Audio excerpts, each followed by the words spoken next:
All right, Dan, I want you to stay with me because I know someone who's just dying to get in this conversation. That Salem radio host, Hugh Hewitt, none other than the Hugh Hewitt. Hugh, hello to you. What do you make of Dana's news about the Kasich campaign trying to coordinate with Ted Cruz to defeat Trump?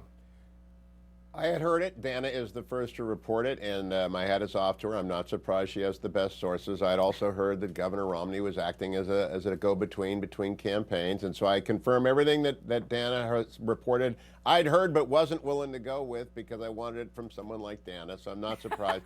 Here's the other thing I heard today.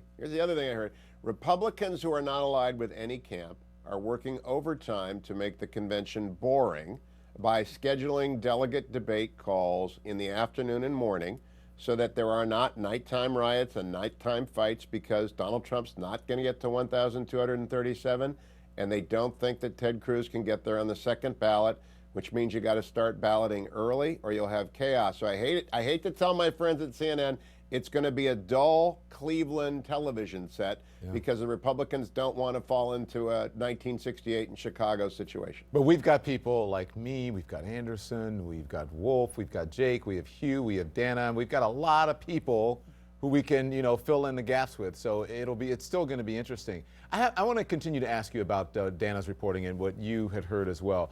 Is it a mistake, you think, Hugh, for Cruz to turn Kasich down? Why not cooperate with him? Well, first of all, John Kasich pulled off his radio advertising in Wisconsin today. And right now, Ted Cruz doesn't have to cooperate with him in Wisconsin because Ted Cruz is going to win Wisconsin. And I'm pretty confident about that. I think Ted had a very good week running up. He's got the same donor network. He's got the same activist network that Governor Walker did. And I think you'll see Walker endorse Ted Cruz this week. Where they're going to have to cooperate is in California, because on June 7th, there are 54 different elections out here. And whereas Ted Cruz might be strong in a few Southern California districts, I would expect John Kasich to do better in some of the traditionally liberal Republican districts up north. And they're not going to want to overlap or spend money beating up on each other. They want to get to Cleveland. They don't want Donald Trump to get to 1,237. So I expect that cooperation to develop, if only implicitly. But Dan is right. Jeff Rowe has no reason to play ball right now with John Weaver because Ted Cruz is going to win Wisconsin. Well, I asked Dana about Wisconsin, and I want to ask you a little bit more about Wisconsin. You know Charlie Sykes, right? A popular radio host. Oh, yeah. So he supports Ted Cruz. Yeah. Let's listen, and then we'll discuss you. Last week, you tweeted out a threat to spill the beans on the wife of Ted Cruz, Heidi Cruz. You followed it up by tweeting out a picture that insulted her looks.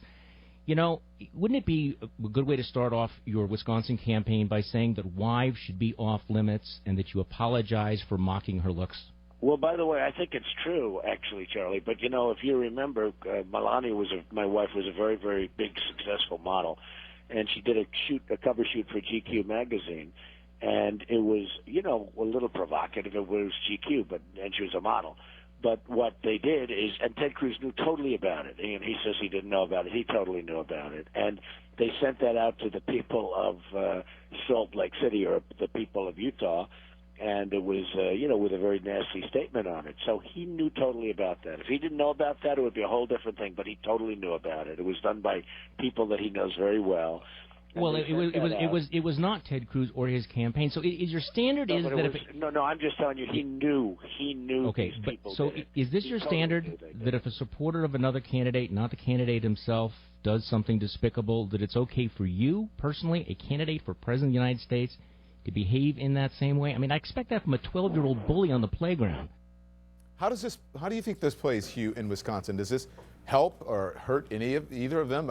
Discussing their wives, fighting over their wives?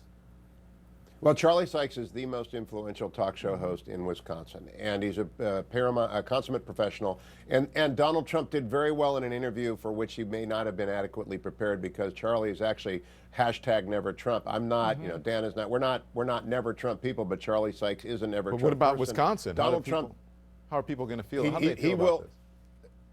They're going to follow Charlie Sykes a lot. That's why I think Ted Cruz is actually going to win, because Scott Walker, Charlie Sykes, the conservative network in Wisconsin is deep. They have had 5 elections over 5 years, or 3 elections over 3 years. I can't quite remember what it is. Every registered voter is known. They're tabulated. They're cross-tabbed.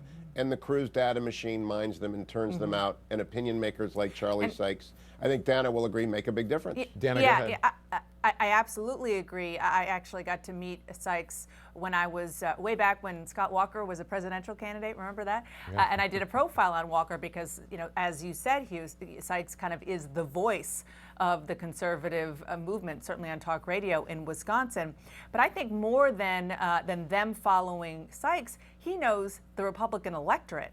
And that they're not, I mean, that's the point that he was making to Trump, that they're not into this name calling thing and your wife is this and her face looks like, that.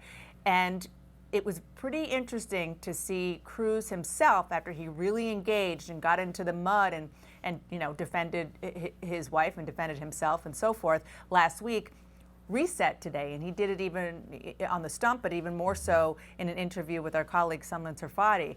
And that doesn't seem like an accident. Can we play that, Dana? That, can we play that, and then you can talk about it? Here's this interview with Sunlen Serfati. Let me tell everyone what it's about. Ted Cruz denying some of the tabloid allegations of him cheating. He addressed them directly on Friday, saying that it was garbage, a tabloid smear from the Trump campaign, and then today with Sunlen. Listen. Last we talked on Friday, you said you were not in the habit of supporting someone who attacked your wife. Are you prepared to definitively say that you will not support Donald Trump if he becomes the nominee?